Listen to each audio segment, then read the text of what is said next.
Hello दोस्तों।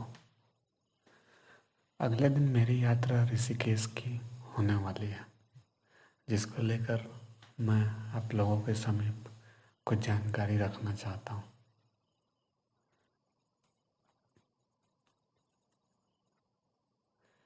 ऋषिकेश एक धार्मिक जगह होने के साथ साथ एक पर्यटन स्थल भी है।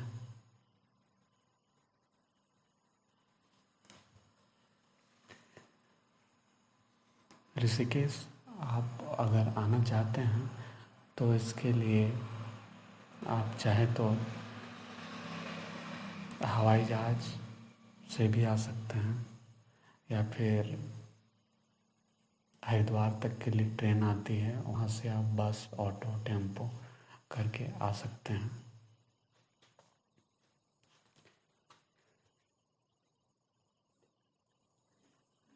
ऋषिकेश प्रसिद्ध केदारनाथ का भाग है।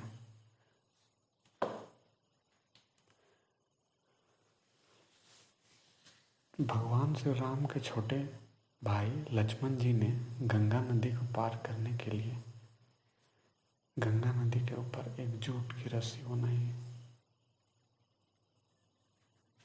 उस रस्सी से पुल बनाया, जिसे आज लक्ष्मण झूला के नाम से जाना जाता है।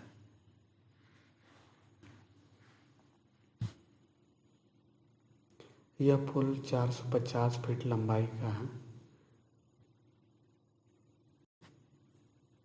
सन 1889 में इस जूट की रस्सी के पुल को हटाकर लोहे की रस्सी से बनाया गया, जो कि सन 1924 में आई बाढ़ में बह गया।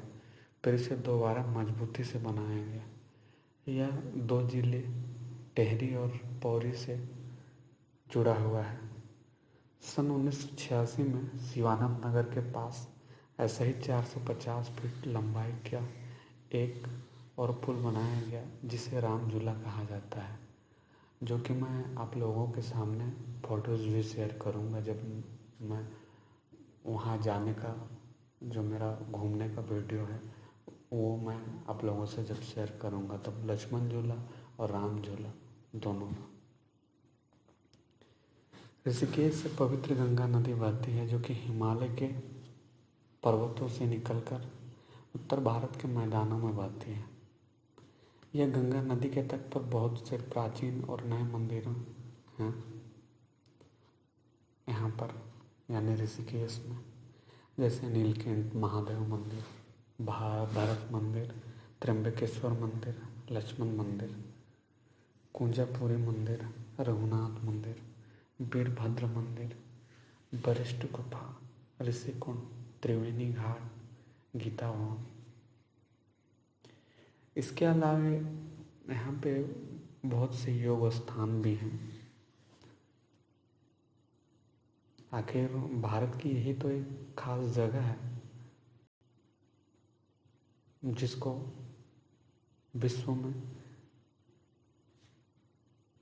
विश्व का योग स्थान कहा जाता है। यहाँ बहुत से योग के स्थान हैं जो कि पर्यटकों को अपनी ओर आकर्षित करते हैं। कहा जाता है कि योग और ध्यान करने से मोक्ष की प्राप्ति होती है। ऋषिकेश 133 साल पुराना कैलाश मंदिर,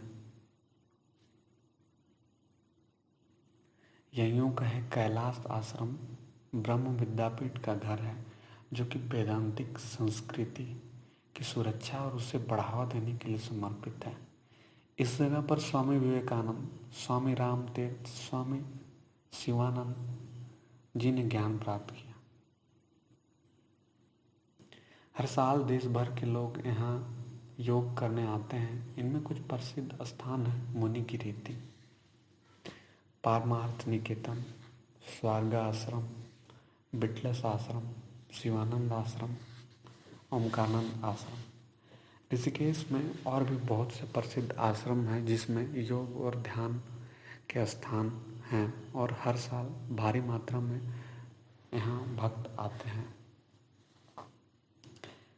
ऋषिकेश एक एडवेंचर और स्पोर्ट्स के लिए भी फेमस है। ऋषिकेश में बहुत से एडवेंचर स्पोर्ट्स हैं। यहाँ का सबसे प्रसिद्ध सफ़ेद पानी राफ्टिंग है, जो कि देश और विदेश दोनों जगह प्रसिद्ध हैं। यहाँ राफ्टिंग करने का मौसम मार्च में शुरू होता है और यह सितंबर तक चलता है। ऋषिकेश में और भी बहुत से स्थान हैं जो कि backpacking, bungee jumping, hiking, kayaking, mountain biking, rock climbing, rappelling और जीप लाइनिंग आदि हैं। हालांकि हम लोग जब गए थे उस दौरान मुझे राफ्टिंग से डर लगता था, वरना मन तो था करने का, क्योंकि बहुत सारे मूवीज़ में मैंने देखा तो कुछ में एक्सीडेंट वगैरह भी दिखाया गया था, सो डर था, इसीलिए मैंने राफ्टिंग नहीं की। हालांकि इसको सुरक्षा के साथ किया जाता है, पर फिर भी एक डर था।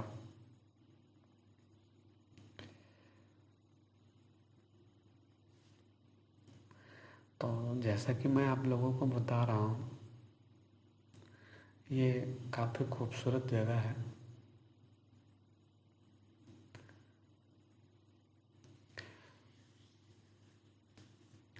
उत्तरी भारत में गंगा नदी के तट पर हिमालय की तलहटी में स्थित ऋषिकेश को गढ़वाल हिमालय के गेटवे के रूप में जाना जाता है।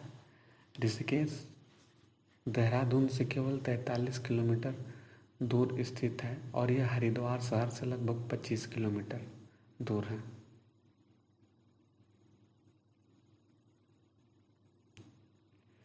अब आप लोग भी चाहे तो ऋषिकेश आ सकते हैं, और ये कब आए, यानी कि आप लोग कब आए घूमने के लिए वहाँ पे ऋषिकेश में, इसको लेकर मैं आप लोगों को कुछ जानकारी बताता हूँ। चूँकि ऋषिकेश हिमालय की तलहटी में स्थित है, यह गर्मियों के दौरान एक अच्छा अनुभव प्रदान करता है। इसलिए ऋषिकेश यात्रा का सबसे अच्छा समय मार्च और अप्रैल और सितंबर से अक्टूबर के बीच है। इस समय यहाँ काफ़ी गर्मी हो सकती है। जुलाई से अगस्त तक मानसून के महीने के दौरान ऋषिकेश जाने से बचा जाता है, क्योंकि इस समय यहाँ भारी बारिश होती है।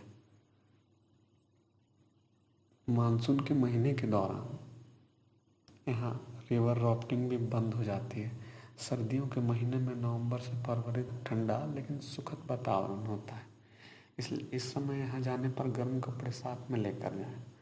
कई लोग मानसून खत्म होने के कुछ समय बाद यहाँ जाना पसंद करते हैं, क्योंकि इस समय यहाँ पर परिदृश्य एकदम जीवन से भरपूर, हरा और मन को सुखद करने वाला होता है।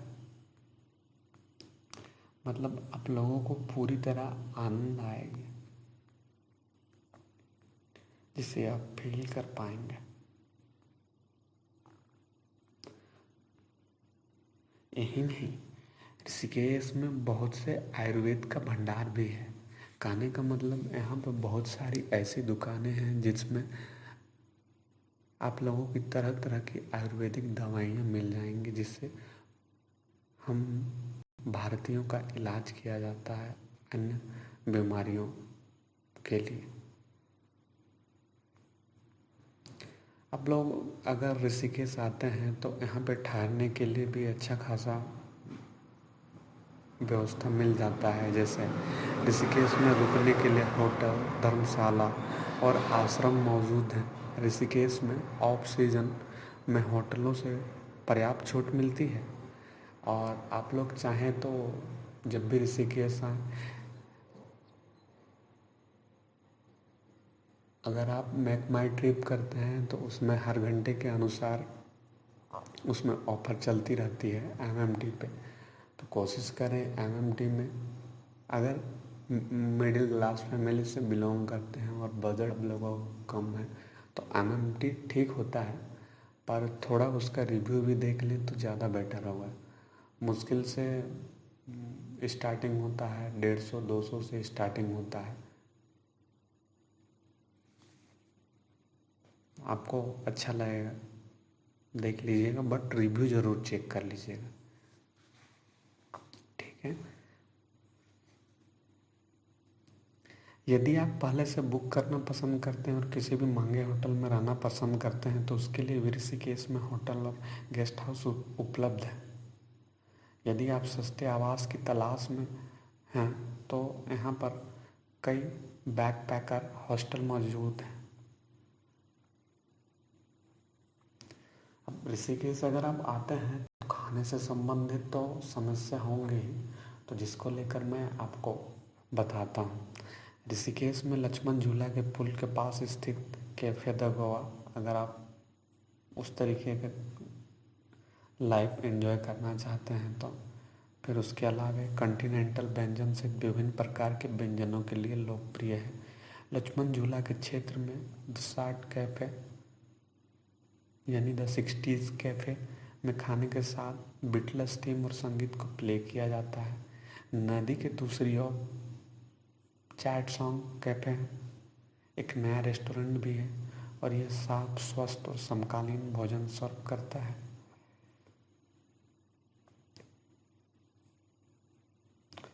अब देखिए, इसको पहुंचने के लिए आप लोगों को कुछ बता रहा हूँ। ऋषिकेश में पहुंचने के लिए रेल और सड़क सबसे अच्छा विकल्प है। ऋषिकेश शहर में रेल मार्ग से हरिद्वार 24 किलोमीटर, हावड़ा, मुंबई, वाराणसी, दिल्ली, लखनऊ और देहरादून 42 किलोमीटर, पर्यटक Dehradun, Mussoorie 77 kilometre, Kedarnath 228 kilometre, Badrinath 300 kilometre, Srinagar 101 kilometre, Gangotri 258 kilometre और जोशीमठ 252 किलोमीटर जैसे स्थानों से ऋषिकेश के लिए रोड ट्रिप कर सकते हैं। हाँ, और मेन बात आपको बताना भूल गया, ऋषिकेश की जो यात्रा है आप साल भर में कभी भी कर सकते हैं। हिमालय की गोद में स्थित होने के कारण इस शहर में एक सुखद वातावरण का अनुभव होता है। गर्मियों मार्च जून के दौरान यहाँ पर औसत तापमान 35 डिग्री सेंटीग्रेड होती है। विंटर सीजन में नवंबर फरवरी के दौरान तापमान 19 डिग्री और 33 डिग्री सेंटीग्रेड के बीच होती है। सर्दियों के दौरान ऋषिकेश में तापमान कम से कम 5 डिग्री सेंटीग्रेड तक पहुंच जाता है। ऋषिकेश में यात्रा के लिए कुछ टिप्स आप लोगों को देता हूँ। अगर आप मिडिल क्लास फैमिली से हैं या फिर जनरल स्टूडेंट हैं तो फिर भी आप इन चीज़ों को लेकर आप बेशक जान लीजिए तो आप लोगों के लिए ज़्यादा बेटर होगा। ऋषिकेश एक पवित्र शहर है, इसलिए यहाँ अंडे, मछली और मांस को ढूंढना या खाना मुश्किल हो सकता है। ऋषिकेश धार्मिक वस्तुओं, किताबों, कपड़े और हस्तशिल्प की खरीदारी के लिए एक परफेक्ट जगह है। जितना हो सके यहाँ पर उतना घूमने की कोशिश करें। हालांकि यहाँ बस स्टैंड, रेलवे स्टेशन, पुल तक परिवहन प्रदान करने के लिए ऑटो रिक्शा आसानी से उपलब्ध है। और हाँ, एक और बात तो मैं आप लोगों को बताना ही भूल गया, बंदरों के आक्रमण से बच के रहना, जो कि विशेष रूप से पुलों पर आपकी जान को जोखिम में डाल सकते हैं। तो इस बात को ध्यान दीजिएगा आप लोग। चलिए ठीक है, ये वीडियो यहीं पे समाप्त करता हूँ, वैसे ही काफ़ी लंबी हो चुकी है। फिर भी मैं उसके बाद आप लोगों को नेक्स्ट वीडियो में मिलूँगा जिसमें मैं अपने यात्रा का फिर से वर्णन करूँ।